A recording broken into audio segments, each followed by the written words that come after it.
is persecuted. In the book, he says that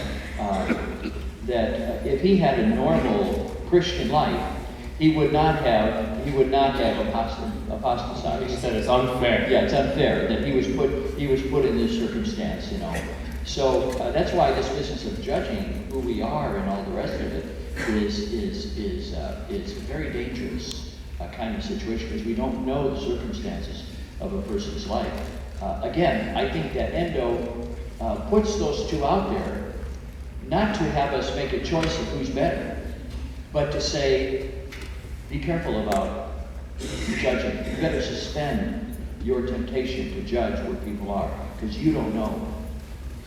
What are some helps that you found in your own life to sort of dodge that spiritual pride and to be more humble, and like you were saying before with kenosis, to really empty yourself? What are some things that have helped you along the way? The sacrament of penance. Regularly. For us all.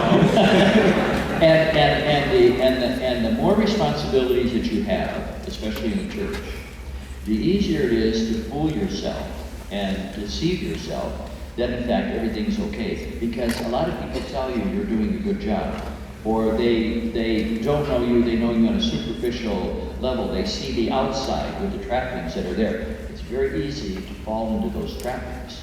And that's why I think you have to be very suspect of that. And almost, the word irreverent is probably too strong, but you have to not take yourself so seriously with all that stuff. One of my last questions that I was thinking of is at the very, very beginning of the movie, there's these beautiful, beautiful scenes of priestly ministry where they're hearing confessions in languages they don't quite know, they're saying the Mass, they're giving out all of these tangible, tactile Catholic goods.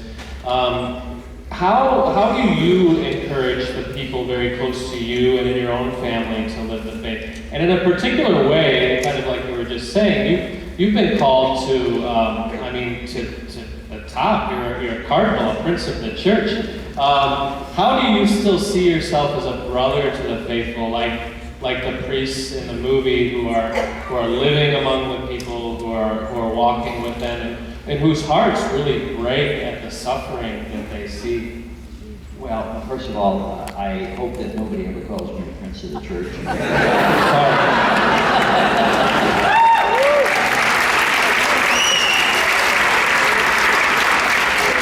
But you know, look at those people that these priests ministered to. Very simple in their faith. And yes, they wanted these tactile things, but they were also willing to die for their faith. So there was an interior life going on there at some level that God was working on.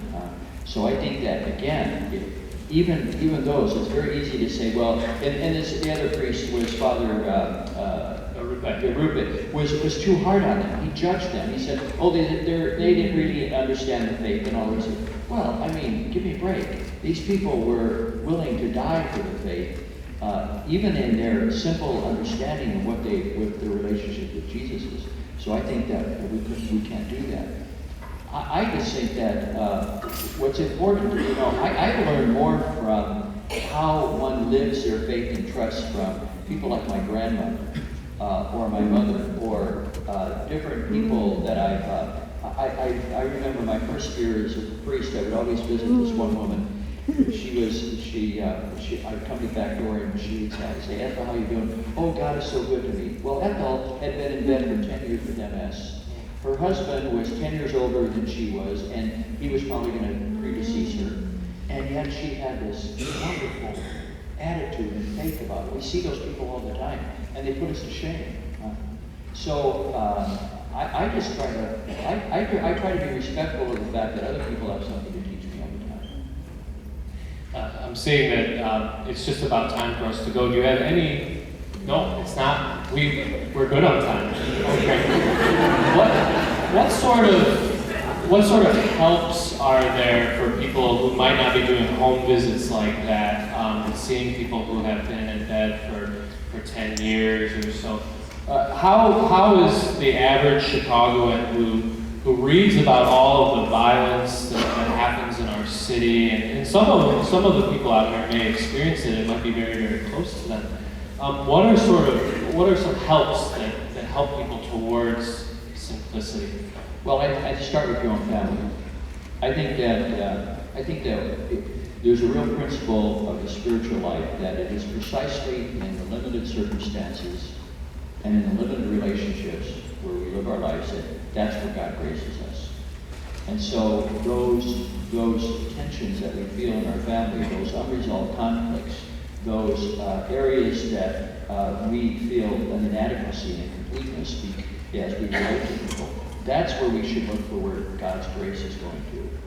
I have the great privilege of meeting a lot of people who are in hospitals.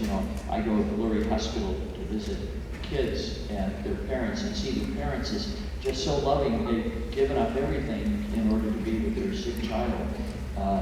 But you all have those kinds of folks in your family who are easily neglected too. I remember my first visit over to the Children's Hospital. I was walking through the hallway and this man came out. He was a Muslim man. He said, would you come in and visit my daughter? And I said, sure. So we sat there a while and we talked and then we prayed a little bit. And I was leaving. I said, tell me, why is it that you invited me to come in?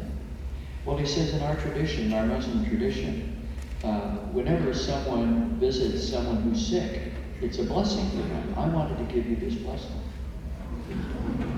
What a wonderful, in here I thought I was doing something. There's that pride, you think you're doing something. So be attentive to where the grace of God is working. And don't be afraid of those moments of tension, those limitations that are out there, the sinfulness, the evil, where, where God's mercy can be there, God's grace can be there, but you're just being patient with somebody or giving somebody another chance. I think that's important. One of the questions that came in on the note card here relates to that. But we got to talk about theodicy. Have you yourself experienced the silence of God? And as you look out on a world and within your own archdiocese where there's so much brokenness, where do you find God there? Do you find God there? No, I think you don't find God all the time because God is other, and once you begin to be able to turn it off and turn it on, it ain't God. Because I think it's you and your imagination. I think you've got to, the moments in which I've experienced God is when it's out of the blue, when something, some resolution and some peacefulness comes in a moment of great conflict, or when something else develops and you begin to see that happening, or even in the moment when you visit a sick person and you see that just by being with that person, being with them, that's a grace moment that's there. So I think that you can never try to rechannel this. And yes, I'm grateful for the silence. I think that it is that wonderful line. I wrote this down of Esther Meichart, who was a 14th century German Dominican, who said, "Nothing in all of creation is so like God as silence." And I think that I'm grateful for the silence, for the unanswered questions, because I know that there's more. I mean, that's the darkness before the curtain rises. Not to. Behind me. So in terms of a film like Silence, it's kind of unique. Certainly, a lot of times the church feels that it has to respond to movies that come out because there'll be a scene that relates to something about God or something about the church. This is a movie from start to finish. It's all about God. It's all about the Catholic Church. Shusaku Endo, as you were saying, he was a part of a Catholic literary and artistic movement. How can we start up something similar today? Or do you see that there are certain things where the Catholic Church is really making an impact on art and is deeply embedded within the culture?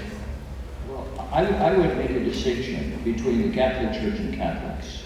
I think that these are Catholic artists who have done these people that I mentioned earlier. So I wouldn't ascribe it to the Catholic Church as a sort of an institutional group of people. I think in fact, some of these people sometimes were questioned all the time. I think that there are going to be people who question this film in terms of the verbalized apostasy of Father Rodriguez as something that is evil, that will always happen.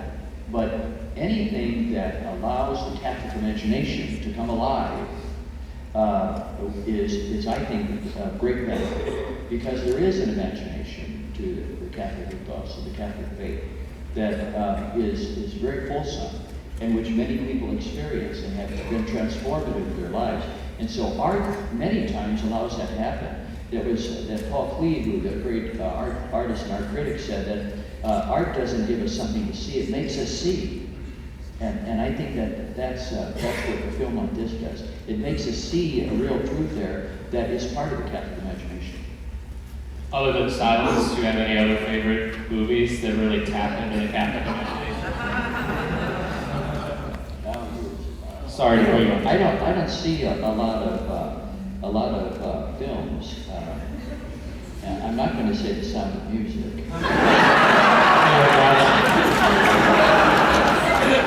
I'll get back to you.